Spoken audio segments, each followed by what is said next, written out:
like to welcome everybody to our February Watershed Talks. It's about trout this evening, how Trout Unlimited makes water quality a top priority by protecting trout habitats and restoring waterways in Iowa.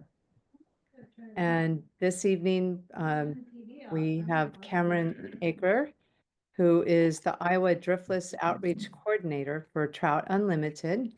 And he's going to give us an overview of what they do and what his job entails. And I will, I'd like to acknowledge a few people who are heavily involved with all their voluntary efforts. We have Chris Henning, who is with our state division and along with several other organizations, and Dale Braun, our president. And we've got Craig McIntyre on board and Lisa McIntyre and a few others. So, and my name is Christine Curry, and I am the Iowa Outreach Coordinator for the Iowa Division of the Izaak Walton League. And we are happy to have you here with us this evening. And without further ado, I will let Cameron introduce himself and give us a little bit of background, and we can get started. Great. Well, I appreciate that, Christine. So again, my name's Cameron Aker, and I'm the outreach coordinator for Trout Unlimited, covering the Driftless region of Iowa. And then my outreach efforts also incorporate much of the other part of the state, because there's more of Iowa that doesn't have trout than there is that does. So I'm going to give you everybody kind of a brief overview of what Trout Unlimited does and who we are. So we're a lot like Izaak Walton League. We're a national nonprofit, nonpartisan organization. We were founded in Michigan in 1959, and we're just over 300,000 members and supporters nationwide. And then, as Christine mentioned, we're dedicated to protecting and restoring cold water fisheries and watersheds all across the United States. So we work from Maine to Alaska. And here's what some of our areas that we work. We call them priority waters. So they're usually areas of either significance for the amount of trout and salmonoids that are there, or possibly the degradation of the water and the water sources that these trout and salmon live in. So here in Iowa, we're pretty unique in the northeast corner of the Driftless region. So I cover just Iowa. We also cover Northwest Illinois, Southwest Wisconsin, and Southeast Minnesota. And then within the entirety of the Driftless region, you can read some of these stats, but 5,700 miles of spring-fed streams just within the Driftless region. And as we all know, the area of the Midwest is intensive ag use. So we have a lot of sediment issues post European settlement, breaking the soil with the plow and cutting down a lot of trees for timber. And 150 years ago, we had literal tons of sediment that were deposited into our waterways within the Driftless region and the rest of Iowa too. But more impactful in the Driftless region, a lot of gullying and issues with that sediment. We also have nutrient leaching, whether that be the topsoil moving and taking phosphates with it, or groundwater leaching nitrates through tile lines. That's one of our major polluters that we see, and I'll show here later some of the steps that we're taking to help reduce that. We also have a lot of pesticide issues, with it being high intensive ag. A lot of herbicides, fungicides, and insecticides are applied. Many of these, especially insecticides, are extremely detrimental to our waterways and our macroinvertebrates, which are the feed for trout and other aquatic life. We also, with cattle and pork, we have a lot of E. coli problems. So those are, all these things that I'm mentioning are things that we really don't want in our water. And that's what TREU and other organizations are trying to work together to get some of these point sources kind of cleaned up, and doing what we can to educate our growers and our landowners on different practices that may be help reduce some of these concentrations in our waterways. So TU Dare, which is the group within Trout Unlimited that I work with, since 2004, we have restored over 400 miles of streams. So it's been a wonderful effort. I've only been with the organization for about a year, and I've already got a couple miles under my belt. So I can when I see that number, I always think of the little bit that I've helped contribute kind of to the greater good.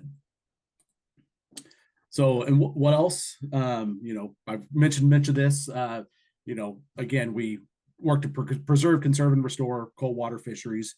But we also, one thing that we do is we oversee 2 different funding pools to get this work done.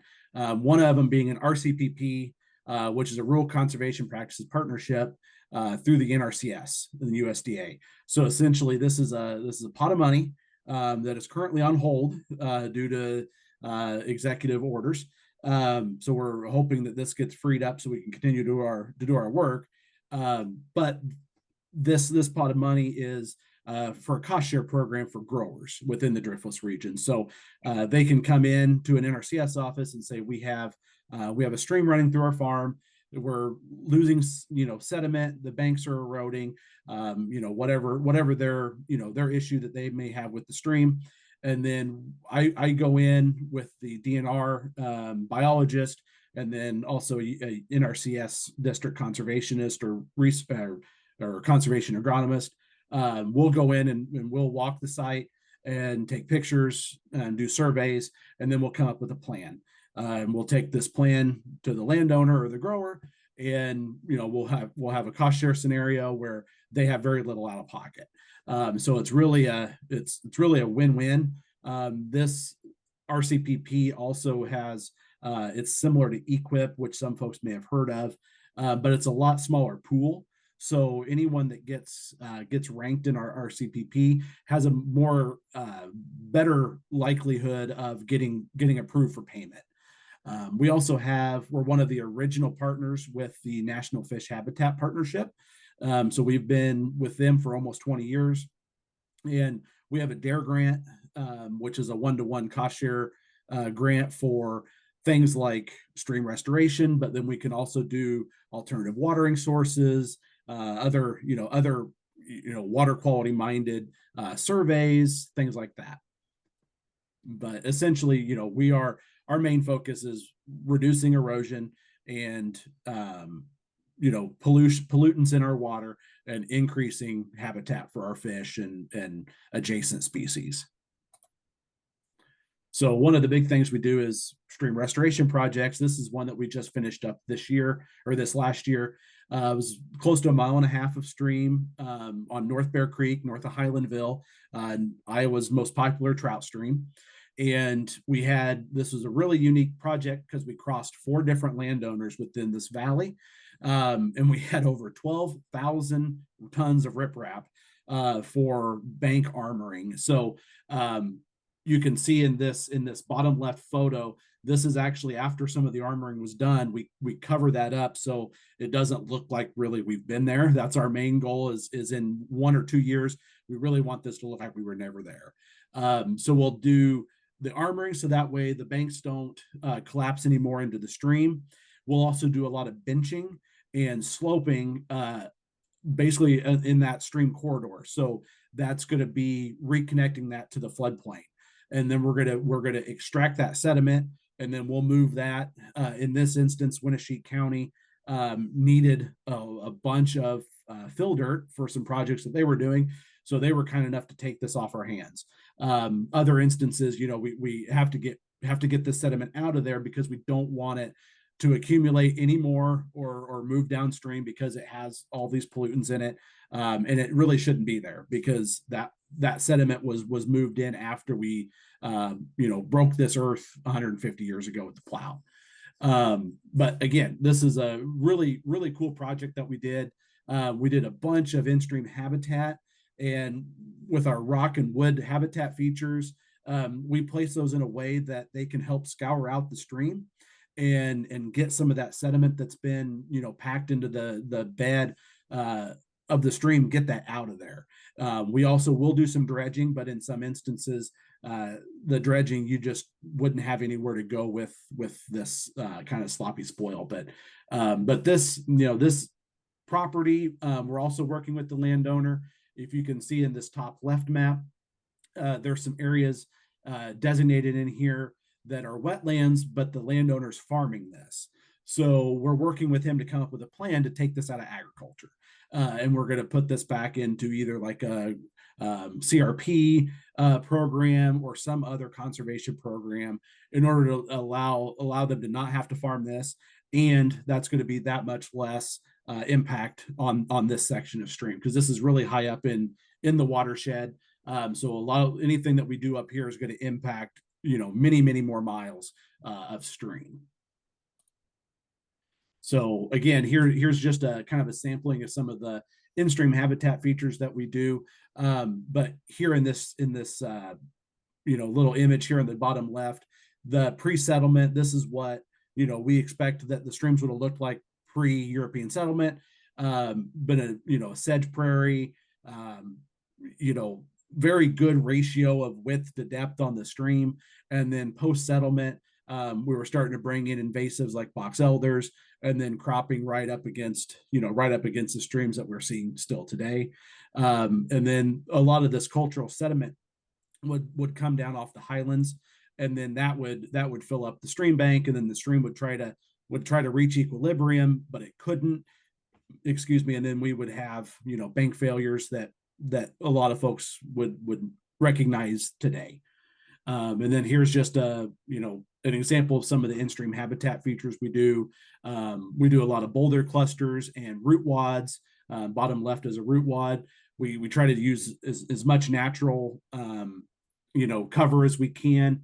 We also will occasionally do what we call bank hides, which is just bottom right corner, which is essentially a man-made shelf that will go in. We'll excavate a portion of the stream bank out and set these in there, so it represents an undercut bank for fish and other aquatic life to get into. And then a good example of bank shaping and benching is this top right. So whenever we excavate out, we try to connect everything to the floodplain, and so that way when that water does come out of the banks, it can deposit that sediment on the edges of the stream instead of letting it go downstream to be someone else's problem. And then we'll revegetate the edges with natural prairies and other ecotypes that are appropriate for the region. These are some of the other things that we do with our National Fish Habitat Partnership. We do different genetic surveys. Iowa, here in the state of Iowa, we don't have a very good inventory of our cold water streams. So we worked with the DNR to come up with a solution to use aerial imagery in the wintertime to find out which streams are not frozen. So if they're not frozen then in the wintertime, that means they're cold in the summer. There's a direct correlation for that, which is, pretty novel. So what they did is they took these aerial images, use some AI and also just people looking at the pictures to help reclassify some of these streams in order to give them higher protection as being cold water. So that's a very slow process, but we're hopeful that we can identify more cold water streams within the state, and then hopefully that will shed more of a light on the resource that we have and can help protect those streams from having high pollution type things going on around them, like CAFOs and things like that. So we've also done a lot of habitat assessments, fish barrier assessments, and water quality assessments too, which all kind of have a direct correlation with the quality of that water. And then this is something that will be coming out here in the next couple of years for Iowa in the Driftless region. This is just a sample of what we're doing in the Great Lakes region. But we're going to have a conservation portfolio coming out that we can work with our partners, like maybe Izaak Walton League or some of these other conservation-minded folks, and say, hey, these are kind of the hot spots within the Driftless region that really need more attention because they have dying off fish communities or dying off macroinvertebrate communities, which are the food for the fish, poor water quality, issues with habitat, and or very intensive land use, adjacent to these streams and poor stream connectivity. So this will give us kind of a heat map that we can use to really focus our efforts on the areas that it's going to make the largest impact. So we're really excited for this to come out. Hopefully we're still gathering some more of the data, but we're hopeful within the next year or two that this will be live, and then we'll be able to take this, like I said, to some of our partners, then utilize it ourselves to really focus our efforts. And then we also do, we have a lot of field days and volunteer events, much like Izaak Walton League does. We have great partnerships with the DNR and the NRCS and our soil and water cons.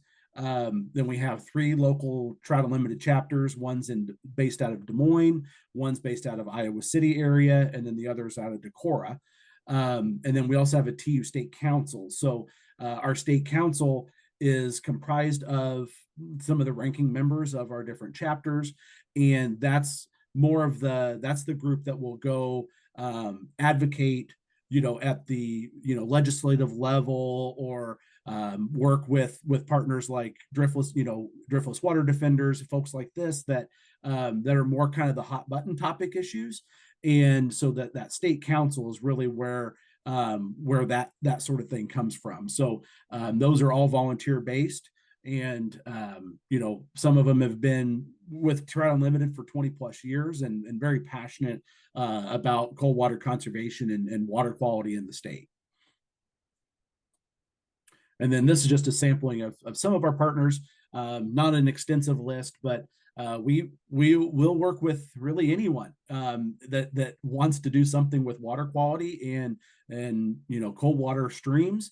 Anything from Boys and Girl Scouts to Cattlemen's Association, which is not something you would think, folks but if they have money and they want to invest money in restoration projects, by golly, we'll help them spend their money.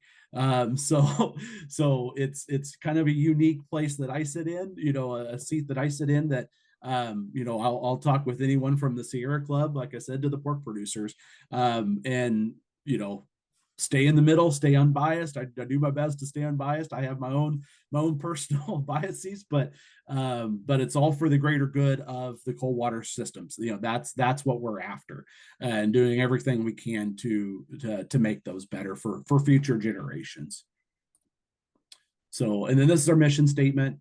We bring together diverse interests and to care and recover rivers and streams so our children can experience the joy of wild and native trout and salmon. So after this, I'm going to give you kind of a real brief summary of a couple of the interesting projects we have coming up. So these are kind of more for the water quality mindset.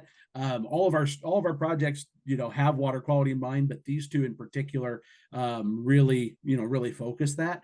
So this one's on Patterson Creek, just outside of Waukon. And this one's going to be really interesting because this lower pasture here where you see the stream coming through, this is an active cattle pasture. This landowner, he does rotationally graze. So, I mean, he has a very good grazing plan and it's sound, but there still is an impact with the cattle on this stream. So what he would like to do is be able to move the cattle up to this top pasture and feed them there. And in order to do that, he has to have a watering source because he's been using Patterson Creek as his watering source for 3 generations. So what we're going to do is we're going to have a cost share program where we're going to dig a well, down in this valley somewhere. We haven't identified a location yet. That's above my pay grade. That's for engineers to decide. But then we're going to do a pipeline and watering tanks up on the top pasture. So that way, we can get the cattle off the stream, and that point source pollution can be gone. Better for our stream banks, less traffic, things like that. So that one's gonna be really interesting. And then the landowner, he would be able to mow this for hay to have it for feed. So that would just be worked into the grazing plan. And then this one's I'm really excited about this one. This one's going to be a huge project. This is on the Yellow River north of Postville. Postville's often in the news is for pollution, and this is just north of there, about 10 miles. But this is an active row crop farm, dairy and beef farm. So this pasture is used as part of the grazing plan for this grower.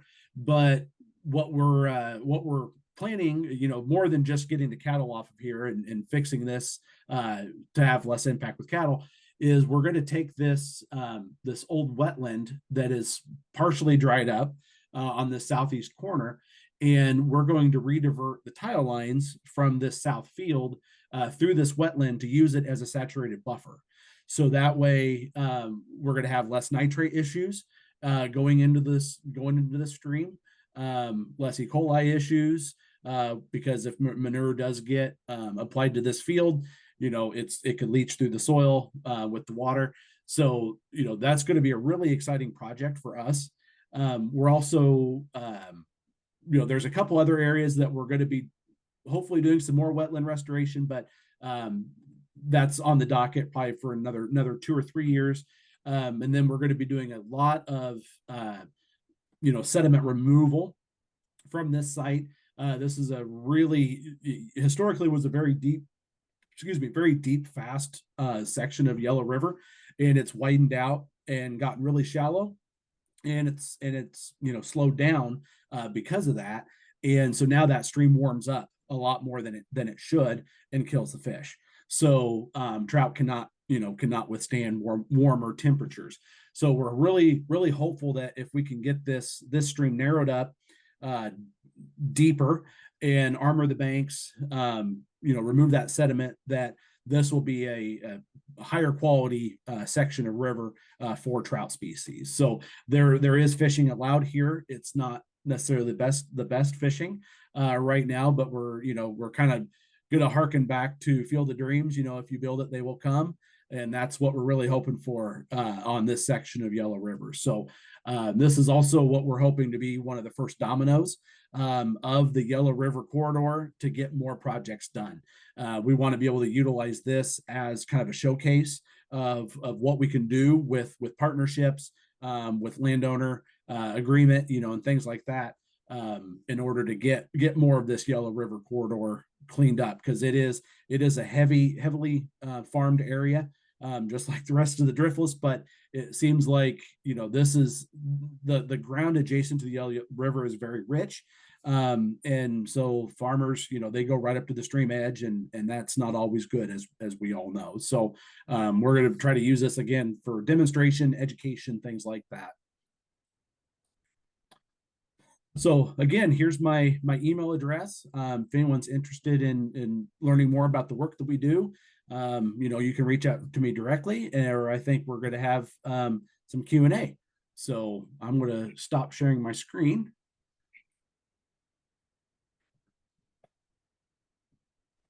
And I'm going to unmute and offer, if you have questions, either raise your hands or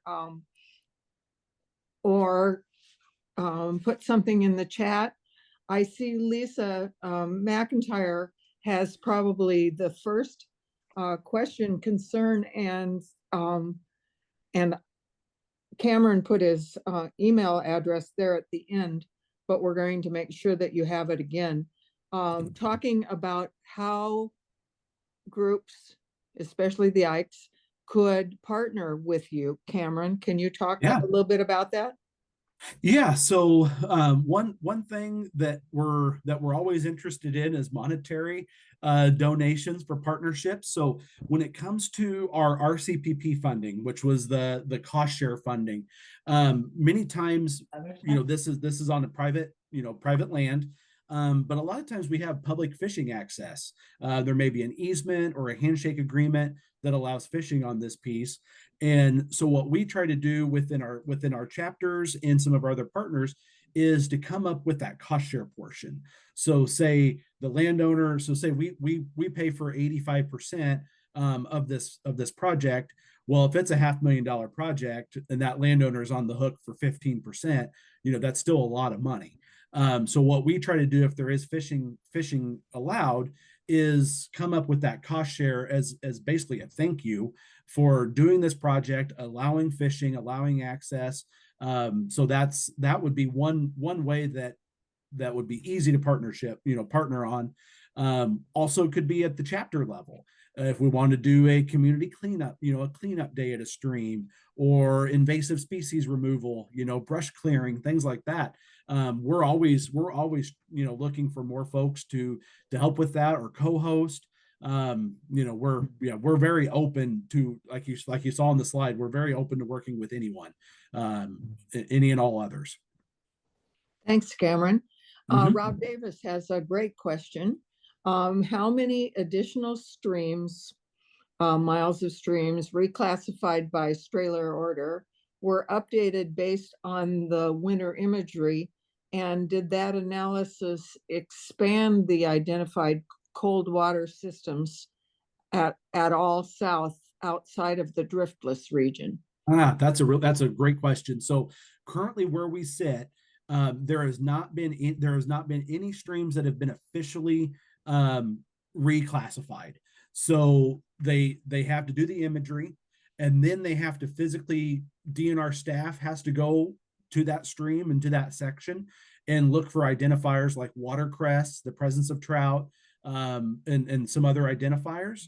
So they have not gotten, and lack of funding, lack of support from the higher ups, they have not been able to officially get anything else reclassified. But like I said, then it's a long process, and it's very labor intensive. So we're hoping for new sections of Canoe Creek. They've kind of been focusing on the Yellow River, or not Yellow River, got it on the brain, the Upper Iowa watershed area. So that's kind of where they've been doing their main focus. So on that northern portion, on the south side, I can't speak to the south, because from what I know is on the northern section. But I would imagine that yes, that will eventually open up more cold water resources in the south. So it's a non-answer, I know, but that's the answer. That's the best thing I got. Rob, if you want to identify anything else on that one before we go on. Oh, appreciated the background. Thank you. Yeah. Okay. Yep. But I do know, I will say that that the area biologist Mike Sipker for the DNR, he did say that he was surprised to see some areas that were open in the wintertime that he didn't expect to be open. So that comment right there, yes, there should be more getting reclassified here in the next few years. Good.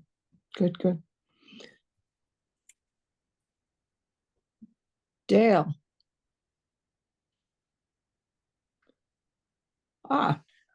Yeah, that's a good one too. So that's a tricky one, because all of our funding sources, so we have our two pools, and everything's tied to the Driftless, and it's very stringent. So if it doesn't fall within a GIS layer, a global layer of the Driftless, we can't fund it out of our pools, which is wild, because it's a trout stream. It should be there. But our chapters do cleanup days, and they do donate to some of the efforts that are being done on McLeod Run. I did give some technical assistance to an engineering group that is, so the town of Cedar Rapids is planning to do some work in that McLeod Run corridor, right along the highway.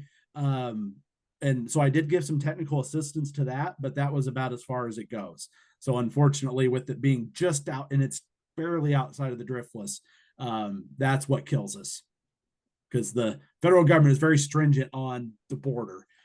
Yeah, I could have unmuted and asked you this question personally. That's okay. We actually sponsor the cleanup on McLeod Run right now. The Lynn County chapter does here in Cedar Rapids, and we've been working. Years ago, we worked with the Eastern Iowa Aquarium Group to clean it up. And when we had our derecho here a few years ago, that area took a big hit.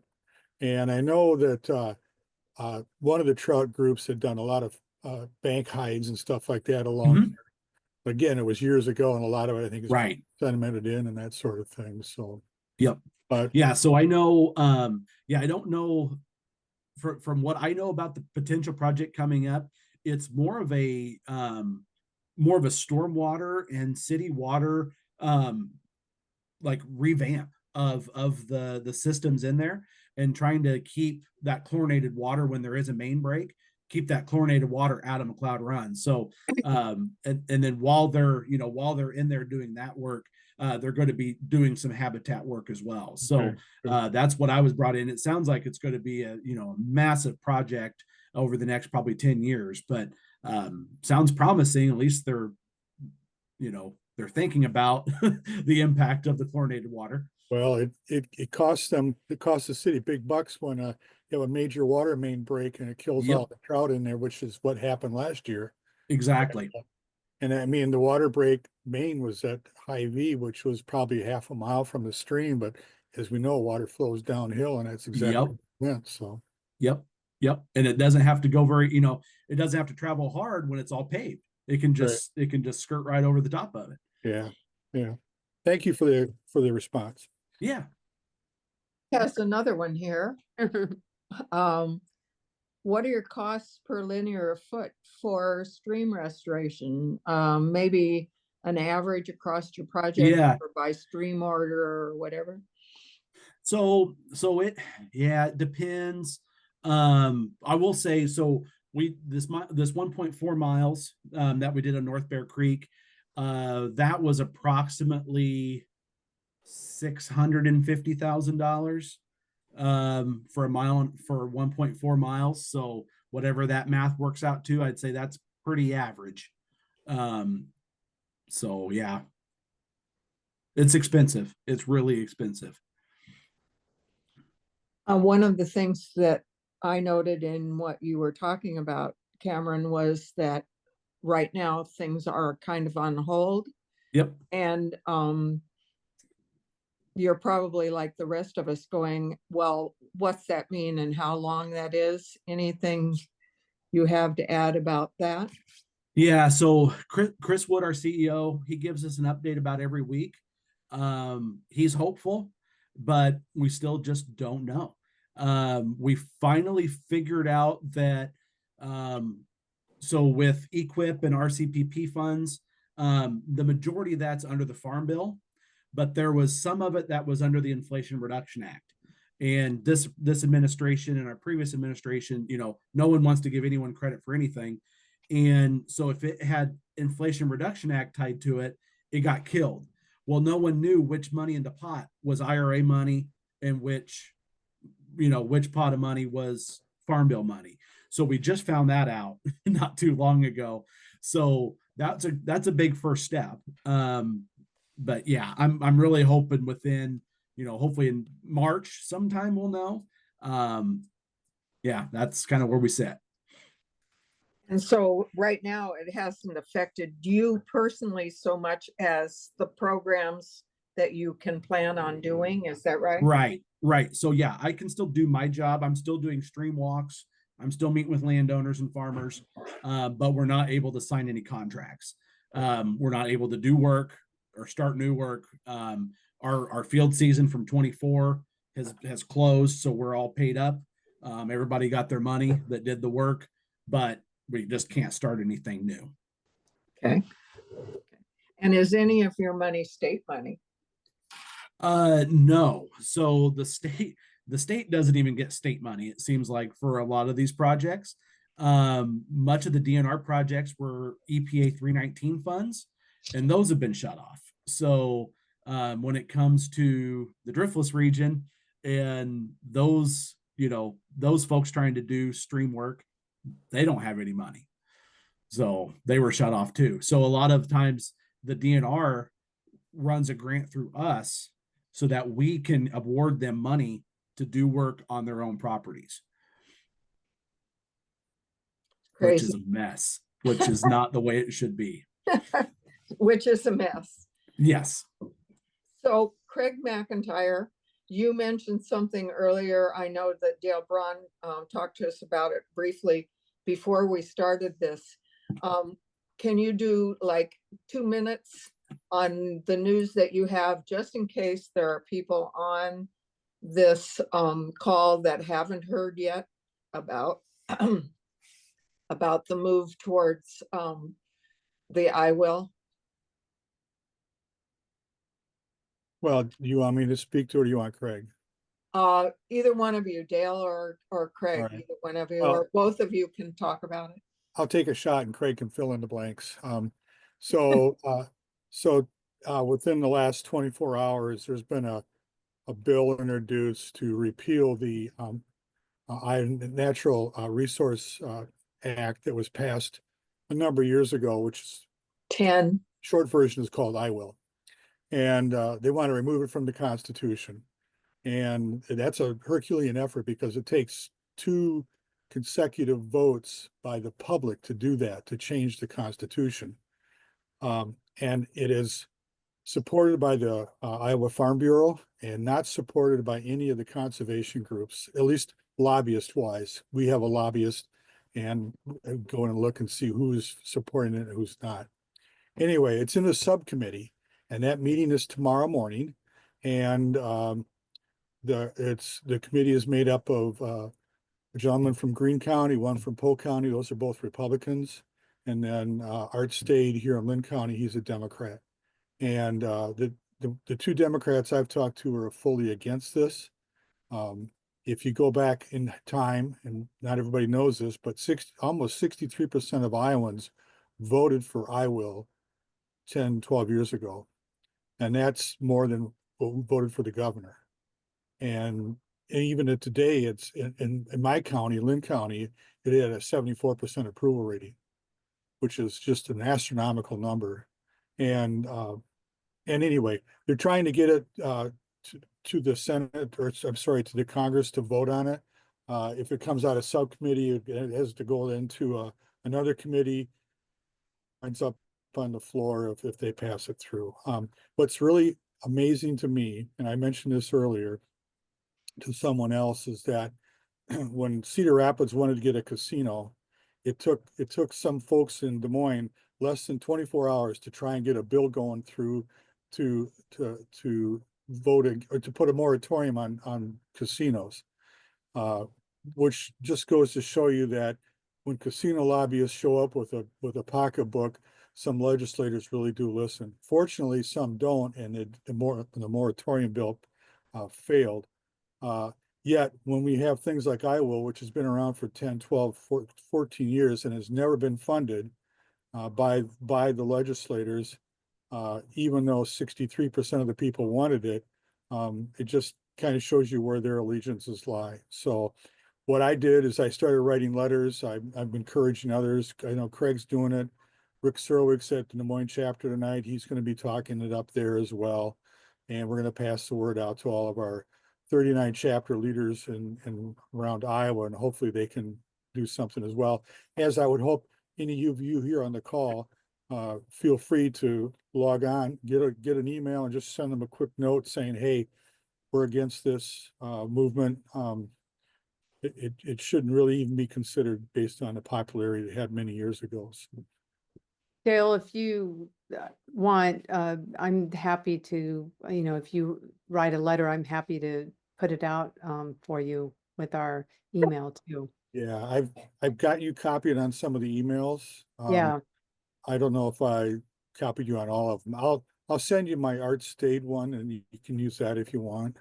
Okay, I think we should do a email out, and we can share it with this group and try to just network throughout our communities and our. Right.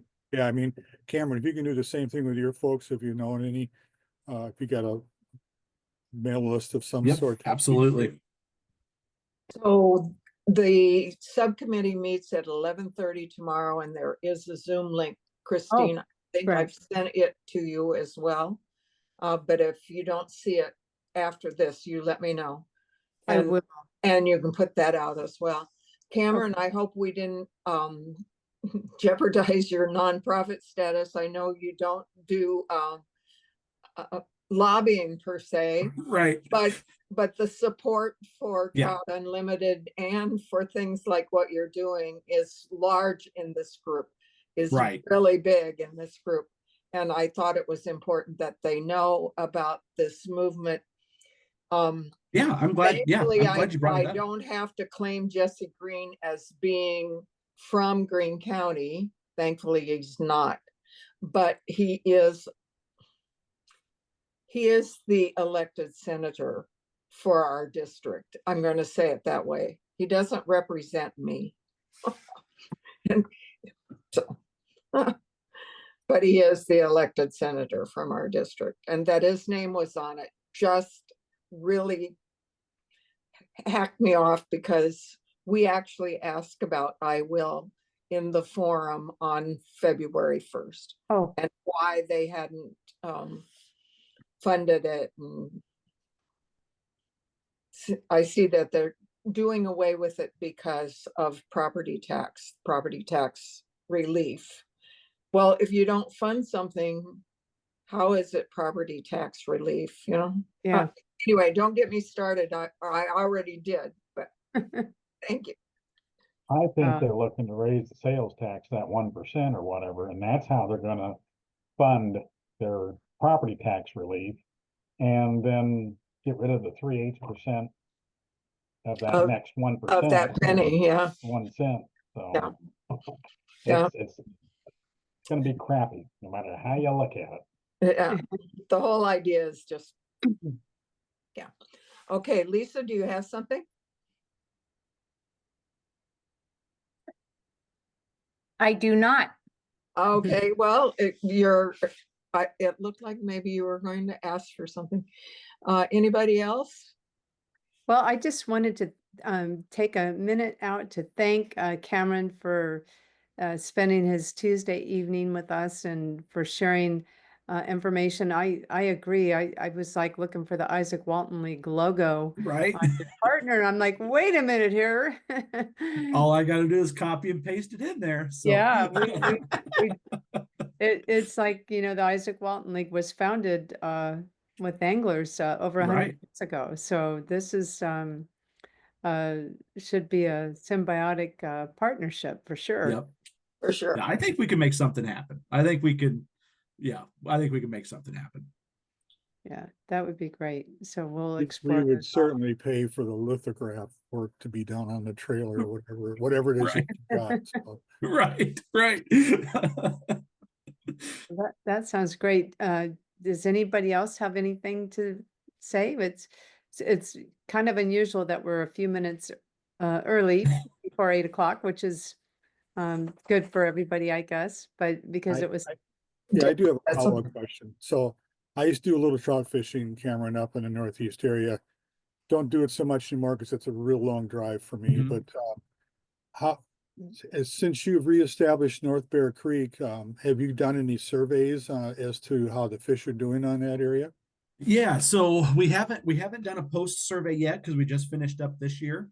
We'll probably give it another year, but anecdotally, I fished it about a month after we got completed, and it fished really, really well. Good. So anecdotally, yes, the fish are there. Now I will say, when we're doing the construction, we finished up in the fall, which brown and brook trout spawn in the fall. So you could see reds, the beds that they were making. And then, we of course disturbed some soil and things like that and covered them back up. But within a day, they were opened back up and they were actively spawning while we were doing the construction. Sure. So, yeah, there's definitely a lot of fish per mile in North Bear. And yeah, I would venture to say once we do another survey here in another couple of years, it'll be in the positive. Good. So, but yeah, definitely anecdotally, I fished it and it fished really, really well. I'll have to start tying some more flies in. That's right. So, green leech, that's all you need. Green leech? Okay. This I'll is take also a my note. tying desk. So, I do have one Hey, we've question. got two more questions. How all right. So Lisa wants to know, like I asked you earlier, do you live in the Driftless area? And Nope. where? I Yeah, live in Ames. So I'm a member of the Ames Izaak Walton League, and I live in Ames. So there you go. yep. And then Rob Davis has kind of a long one. You want to look Yeah. at that one real Yeah, quick? Yeah. Does the DNR need to cold water stream complete assessments or other organizations assist? Yeah. So for the first one, I would have to check with the DNR. I'm sure they would be open to having volunteers help with classification of cold water streams. If they gave you a GPS coordinate and said, hey, go hike in and tell us what you find, I'm sure they would be open to that.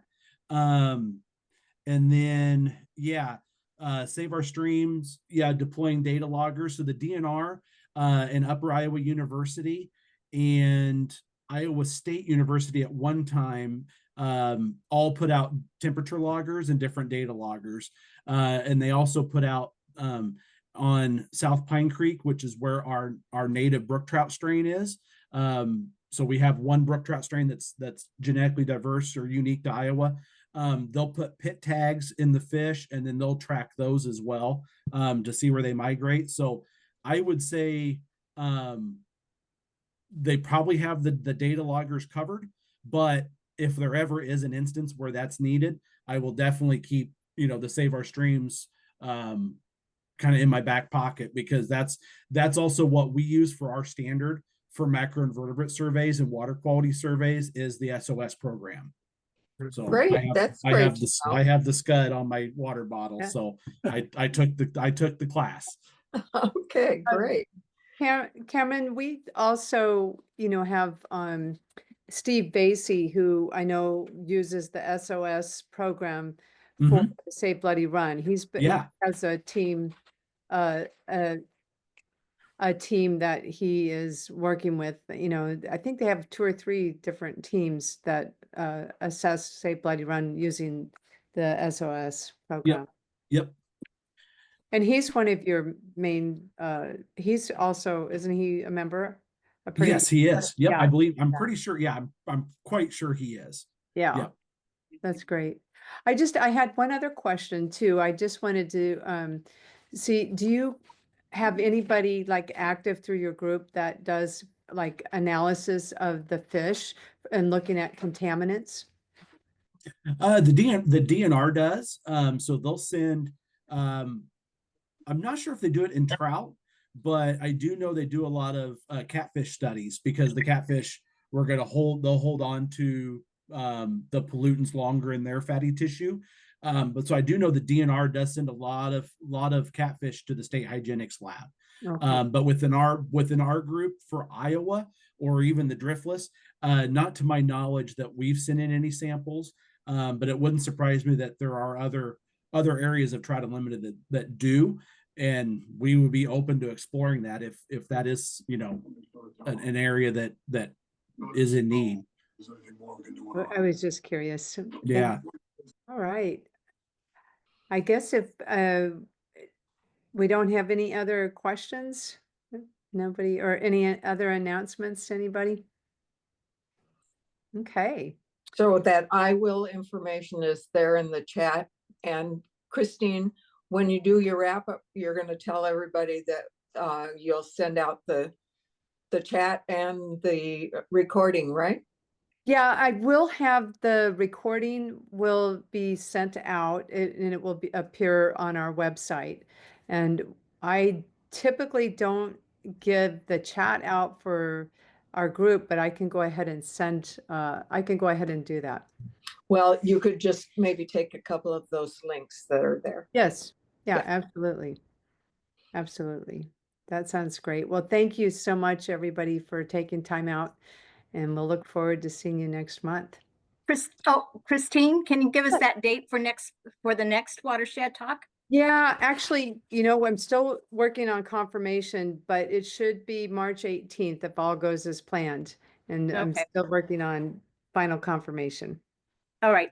Thank you. Thank you. All Thanks, right, everybody. Cameron. Have a great evening. Thank you. Good to see everybody. Bye-bye. Bye-bye.